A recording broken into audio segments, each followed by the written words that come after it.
الحمدللہ رب العالمین والصلاة والسلام علی سید الانبیاء والمرسلین وعلی آلہ واصحابہ اجمعین اما بعد بسم اللہ الرحمن الرحیم والاسمان المطلقة لا تصح الا ان تكون معروفة القدر والصفة ويجوز البيع بثمن حال ومؤجل اذا كان الاجل معلوما۔ عزیز طلبہ، آج کی اس مجلس میں مختصر القدوری کی دو عبارتوں پر گفتگو کرنا ہے۔ پہلی عبارت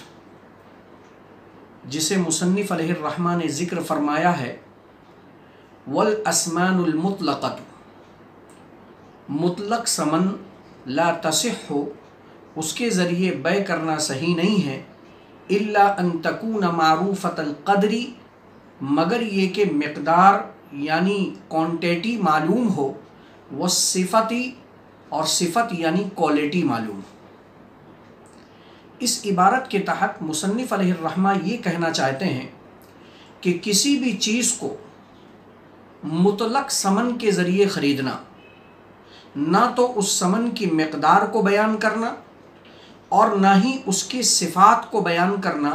یہ فساد بیع کا سبب ہوتا ہے۔ مثلا کسی شخص نے یہ کہہ دیا کہ میں آپ کی فلاں مبی کو سونے کے عوض خریدتا ہوں۔ اب یہ سونے کے عوض خریدتا ہوں، یہ مطلق ثمن کا ذکر ہے، نہ تو اس سونے کی مقدار کوانٹیٹی معلوم ہے کہ کتنا سونا دوں گا، 1 گرام 2 گرام 10 گرام، اور نہ ہی اس نے کوالٹی صفات کا ذکر کیا ہے کہ ہمارے اس زمانے میں سونا 3 قسم کا ہوتا ہے، 24 کیرٹ کا، 23 کیرٹ کا، 22 کیرٹ کا۔ تو کون سا سونا، اچھا والا، متوسط درجے والا یا خراب درجے والا؟ تو یہاں اس نے ثمن کو مطلق رکھ کر بیع کیا ہے، اس وجہ سے یہ بیع صحیح نہیں ہوگی۔ عدم صحت کی جو علت ہے وہ نزاع کا اندیشہ ہے، جھگڑے کا اندیشہ ہے، اس لیے کہ جب ثمن مجلس عقد میں موجود نہیں ہے، وہ مشار الیہ نہیں ہے، اس کی طرف کوئی اشارہ نہیں کیا گیا ہے، اور مقدار اور صفات میں جہالت ہے، تو ایسی صورت میں بائع اچھی کوالٹی والے ثمن کا مطالبہ کرے گا اور مشتری خراب کوالٹی والے ثمن کو دینے کی کوشش کرے گا۔ بائع زیادہ کوانٹیٹی، زیادہ مقدار میں ثمن کا مطالبہ کرے گا اور مشتری کم مقدار میں ثمن کو دینے کی سعی اور کوشش کرے گا۔ اسی میں متعاقدین کے درمیان جھگڑا ہونے کا اندیشہ ہے، اس لیے مطلق ثمن کے ذریعے مقدار اور صفات کو مجہول رکھ کے بیع کرنا بالکل درست نہیں ہے۔ اگلی عبارت ہے وَيَجُوزُ الْبَيْعُ بِثَمَنٍ حَالٍ وَمُؤَجَّلٍ اِذَا كَانَ الْأَجَلُ مَعْلُومًا۔ بیع کرنا صحیح ہے نقد بھی، بیع کرنا صحیح ہے ادھار بھی، بشرطے کہ ادائیگی ثمن کی مدت معلوم۔ اس عبارت میں مصنف علیہ الرحمہ فرماتے ہیں کہ متعاقدین چاہیں تو نقد کیش پیمنٹ پر ہاتھ در ہاتھ، نقد در نقد بیع کریں، یہ بھی جائز ہے، اور متعاقدین اگر چاہیں تو ادھار بیع کریں، یہ بھی جائز ہے، کیونکہ اللہ رب العزت نے کلام عزیز میں ارشاد فرمایا احل اللہ البیع، یہاں بیع مطلق ہے جو نقد اور ادھار دونوں قسم کے بیع کے جواز پر دلالت کر رہا ہے۔ نیز حدیث پاک سے بھی ادھار بیع کے جواز کا ثبوت ملتا ہے۔ جناب نبی پاک صلی اللہ علیہ وسلم نے ابو شہم یہودی کے ہاتھ کچھ ایک مدت کے لیے گندم خریدا، غلہ خریدا، اور اپنی زرہ آپ نے اس کے پاس گروی رکھی۔ تو آپ صلی اللہ علیہ وسلم کے عمل سے بھی پتہ چلتا ہے کہ ادھار بیع کرنا جائز ہے۔ تو نقد بے بھی جائز اور ادھار بے بھی جائز، لیکن مصنف علیہ الرحمہ نے ادھار بے کے جواز کی ایک شرط ذکر کی ہے، اذا کان الاجل معلوما، جب کہ ادائیگی ثمن کی میعاد، ادائیگی ثمن کا وقت یہ معلوم ہو۔ کیوں؟ اس لیے کہ اگر ادائیگی ثمن کا وقت مجہول ہوگا یا اس کا ذکر نہیں کیا جائے گا ادھار بے میں، تو بائع کی طرف سے جلد بازی ہوگی اور مشتری کی طرف سے ٹال مٹول ہوگا، پھر وہ جھگڑے کا امکان پیدا ہو گیا، نزاع کا اندیشہ پیدا ہو گیا، اور یہ اصول معاملات میں ذہن نشین کر لینا چاہیے کہ معاملے کی ہر وہ صورت، بے کی ہر وہ شکل اور صورت جو جھگڑے کا امکان پیدا کرے، جہاں اندیشہ ہو کہ اس صورت میں عمل کرنے کے وجہ سے متعاقدین میں جھگڑے کا اندیشہ ہے، شریعت اس کو ہمیشہ ناجائز گردانتی ہے، فاسد گردانتی ہے۔ اس وجہ سے اذا کان الاجل معلوما، اس پر اس عبارت کو ذہن نشین کر لینا چاہیے کہ ادھار بے کے جائز ہونے کی ایک شرط یہ ہے کہ ادائیگی ثمن، یعنی ثمن کو ادا کرنے کا جو وقت ہے اس کو بیان کر دیا جائے۔ اگر وہ وقت یہاں مجہول رکھا جائے گا تو ادھار بے کرنا یہ جو درست نہیں ہوگا۔ اس عبارت کے تحت 4 جدید مسائل کا تذکرہ عبارت کی مناسبت سے کرنا مناسب معلوم ہوتا ہے۔ سب سے پہلا مسئلہ، مارکیٹ میں پہچان یا کریڈٹ ہونے کی صورت میں ادائیگی ثمن کی مدت کو مجہول رکھ کر بے کرنا۔ آج کل ایسا بکثرت ہوتا ہے کہ مشتری کی مارکیٹ میں بائع حضرات اور دکانداروں سے پہچان ہے، یا مشتری کی کریڈٹ مارکیٹ کے اندر موجود ہے۔ ایسی صورت میں مشتری اپنا مطلوبہ سامان دکاندار سے خریدتا ہے، اور جب یہ سامان، یہ مبیعات مشتری کے قبضے میں آ جاتی ہے تو مشتری یہ کہہ کر چلتا بنتا ہے کہ بھائی صاحب پیسہ بعد میں دے دوں گا۔ چونکہ دکاندار کی مشتری سے پہچان ہوتی ہے یا مشتری کی مارکیٹ میں کریڈٹ ہوتی ہے، اس لیے دکاندار بائع رضامندی کا اظہار کرتا ہے، وہ کچھ نہیں کہتا ہے اور کہتا ہے کوئی بات نہیں، بعد میں دے دینا۔ اب یہاں یہ جو جملہ ہے کہ میں ثمن بعد میں دے دوں گا، کب دوں گا؟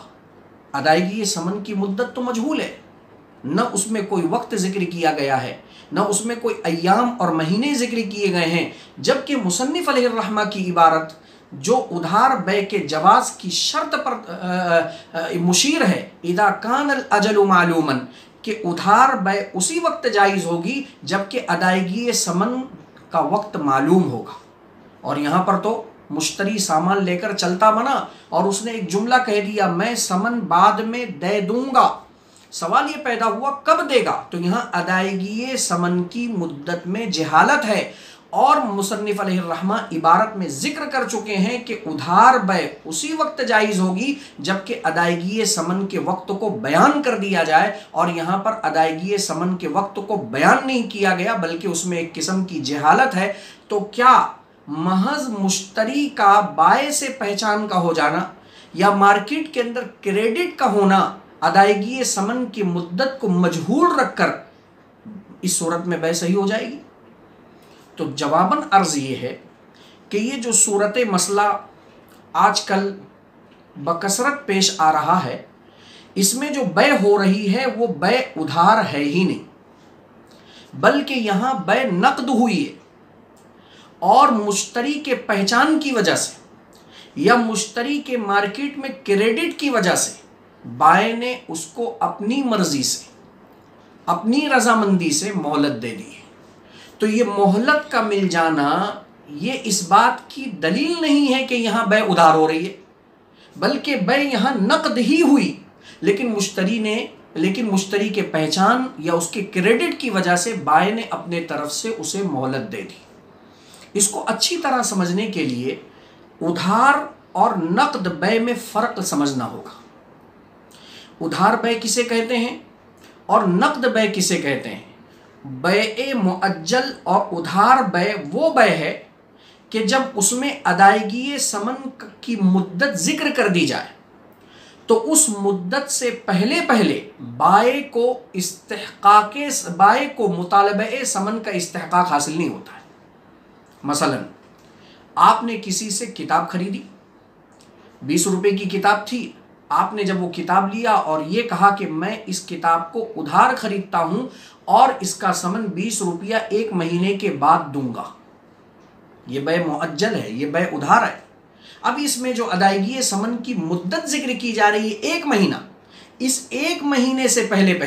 بائع کو مطالبہ ثمن کا استحقاق حاصل نہیں ہوگا،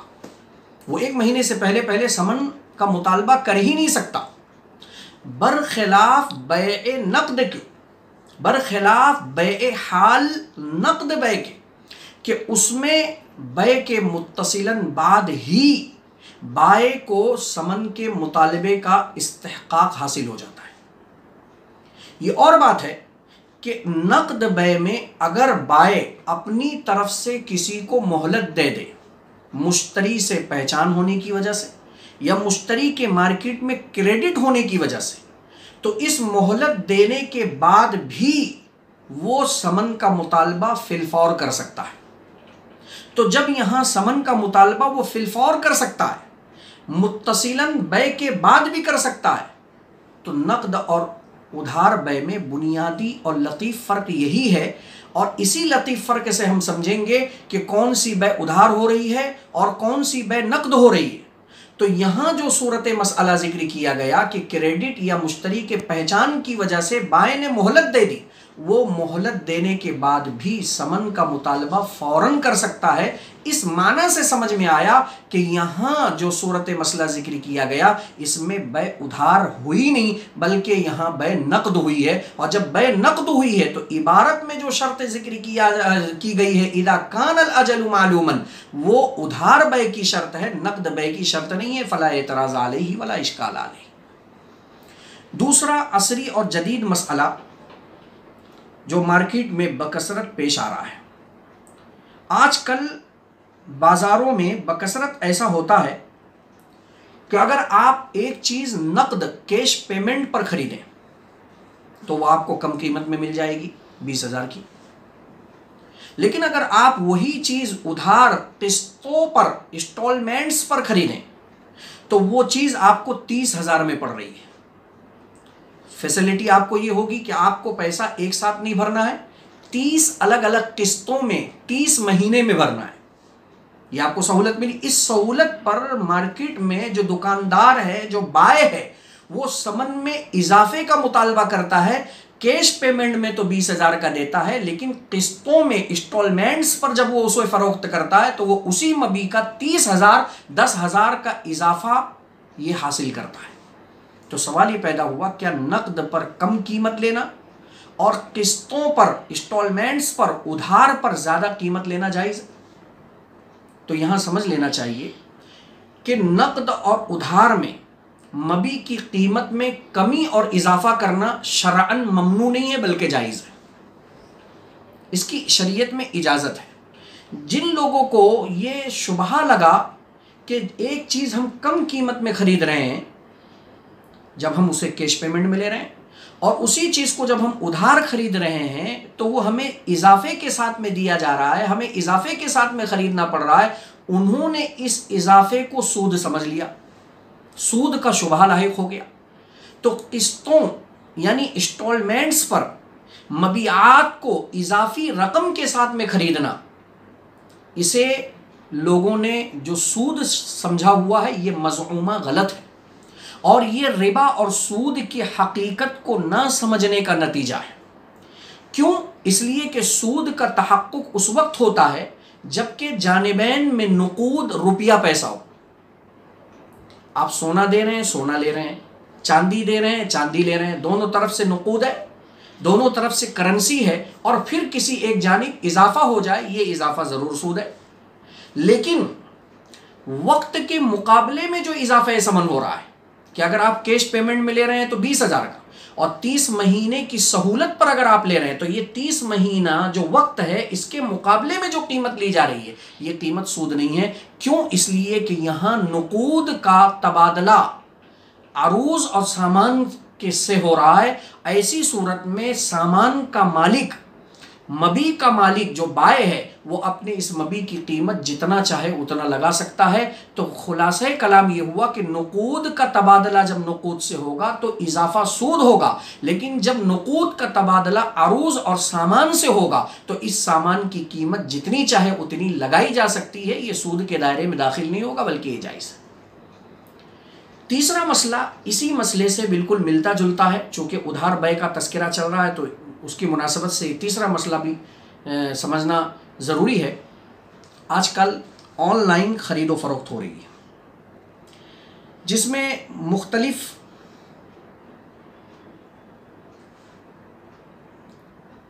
قسم کے سافٹ ویئر بنائے گئے ہیں اور آن لائن مارکیٹ کے اندر اس کا بکثرت چلن ہو چکا. مثلا ایمیزون ہے، فلپ کارٹ ہے، پے ٹی ایم ہے. یہ وہ ایپس ہیں اور مارکیٹ میں چلنے والے ایسے سافٹ ویئر ہیں جن پر بکثرت اسکیمیں آتی رہتی ہیں. انہی میں سے ایک اسکیم ہے نو کوسٹ ای ایم آئی، جو اکثر کریڈٹ کارڈ پر آتی ہے اور جس کا کارڈ ہوتا ہے صاحب بطاقہ کو وہ ڈسکاؤنٹ بھی دیتا ہے اور اس پر بونس بھی دیتا ہے. اس کی شکل یہ ہوتی ہے نو کوسٹ ای ایم آئی کی کہ اگر آپ وہ چیز نقد خریدیں، کیش پیمنٹ پر خریدیں تو 12,000 کی، اور اگر آپ وہی چیز قسطوں میں انسٹالمنٹس پر خریدیں اور کریڈٹ کارڈ پر جو آفر آیا ہوا ہے اس آفر کو استعمال کرتے ہوئے آپ خریدیں تو وہ 12,000 آپ کو 12 مہینوں کی قسط بنا کر ادا کرنا ہے، یعنی سال بھر میں ادا کرنا ہے. اور اس سہولت کے نتیجے میں اس 12,000 پر 1 روپیہ بھی اضافہ نہیں ہوتا ہے، بلکہ وہ 12,000 جو آپ کیش پیمنٹ پر لے رہے ہیں یہاں پر بھی وہ 12,000 نو کوسٹ ای ایم آئی یعنی بغیر اضافے کے آپ کو دی جائے گی. یاد رکھیں یہ بے اس وقت جائز ہوگی جبکہ کسی قسط کی ادائیگی میں تاخیر ہونے کی صورت میں کوئی جرمانہ عائد نہ کیا جائے. اسی طرح اگر مشتری قسطوں کو بھرنے سے معذور ہو جائے تو اس کی بھری ہوئی جو قسط ہے وہ ضبط نہ ہو. اور یہ دونوں شرطیں ایمیزون، فلپ کارٹ، پے ٹی ایم پر آنے والی اس نو کوسٹ ای ایم آئی پر میں پائی جاتی ہیں